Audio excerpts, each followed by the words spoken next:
माध्यम से ये बात कहना चाहता हूँ, साफ वाज़ेह अल्फाज में कहना चाहता हूँ, इस्लाम की रूह से मैं मुसलमान हूँ और मौलाना हूँ समाज का।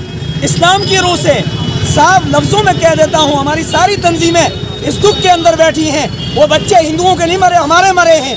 वो बहनें आज उनकी गोदें उजड़ी हैं, तो ये हिंदुओं की नहीं जुड़ी, ये सारी इंसानियत और ख़ासतौर हमारे हिंदुस्तान की हर माँ की गोद उजड़ गई।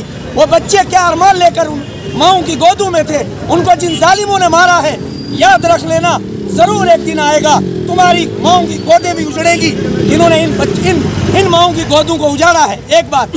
दूसरी बात यह है, हमारा हिंदुस्तान इतना पावरफुल था, हमारा हिंदुस्तान का इतना निज़ाम अच्छा था, उसके बावजूद दिन दहाड़े एलजी साहब के सामने और हमारे जितना भी जो महकमा था, पुलिस, तमाम अफसरान के सामने अगर इस तरह की हत्या हो रही हैं, तो काहे के लिए एलजी साहब को बिठाया है। और एलजी साहब, हाथ जोड़ के मैं मुस्लिम कमेटी की तरफ से पूरे हिंदुस्तान और पूरे कश्मीर की तरफ से कह देना चाहता हूँ, आज आम आदमी पार्टी का संगठन मंत्री और जनरल सेक्रेटरी होने के एतबार से कह देना चाहता हूँ कि 24 घंटे से अंदर अंदर अगर इनको अन्याय नहीं मिल रहा और उन फराडियों को नहीं पकड़ पा रहे, उन जालिमों को अगर नहीं पकड़ पा रहे और इंसान के खून पीने वालों को, खून बहाने वालों को नहीं पकड़ पा रहे हो, तो अपनी नौकरी छोड़ दो। काहे के लिए बैठे हो?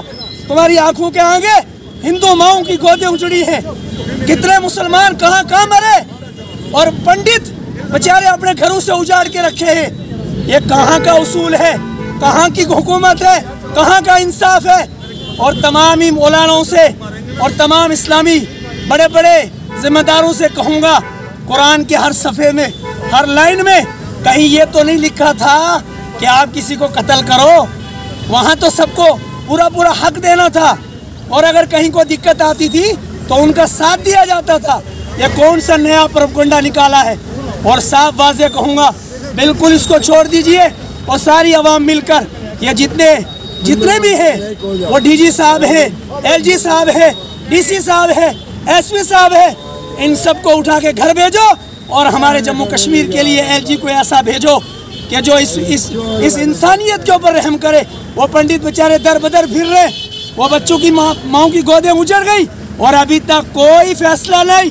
आज आम आदमी पार्टी के सिपाही, आम आदमी पार्टी के कार्यकर्ता ये साफ लफ्जों में आज यहाँ पर खड़े होकर आपको वाज़ेह कह देना चाहता है कि अगर आपने कोई फैसला, हुकूमत वक्त नरेंद्र मोदी जी और अमित शाह, आप कश्मीर आए थे, आपने बड़े बड़े वादे किए थे, आज उन वादों का ये खुलासा मिला, 15 लाख तो नहीं मिले, नौकरियां तो नहीं मिली, और यहाँ हिंदू मुसलमान के दरमियान जो भाईचारगी थी उसको मासूम बच्चों को सवा करके आप दिखाना चाहते हो कि यहाँ पर ये सब कुछ हो। ये कभी नहीं होगा। लिहाजा इन बच्चों को, इनकी माओं को इस तरह इंसाफ 10 लाख से नहीं मिलेगा। उन जालिमों को पकड़ो और उनको फांसी दो। दिल्ली के अंदर एक बच्ची, उसका क्या हाल किया, हाँ, और उत्तराखंड में किस तरीके से लोग रोडों पे हैं।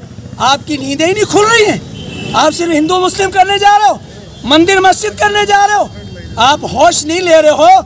आखिर कब होश लोगे आप? लिहाजा एक मौलाना होने के एतबार से, एक मुस्लिम, एक जिम्मेदार और गुरु होने के एतबार से साफ कहता हूँ कि कहीं भी इस्लाम में इस तरह का कोई जिहाद तो दूर की बात, सबसे बड़ा फसाद है और सबसे बड़ा इंसानियत का कत्ल है। और लिहाजा इस पर जितना जल्दी हो सके शिकंजा कसा जाए, वरना ये होगा कि पहले से हम मजलूम हैं, पहले से खून की नदियां बह रही हैं, कहीं आप और कुछ करने तो नहीं जा रहे हो। लिहाजा खुदा का वास्ता उन माओं को, उन बच्चों को इंसाफ दो। ये 10 लाख का ऐलान करने से कुछ नहीं होगा। एलजी साहब, आप भूल कर रहे हो, कल आपके बच्चे भी भुगतेंगे। शुक्रिया।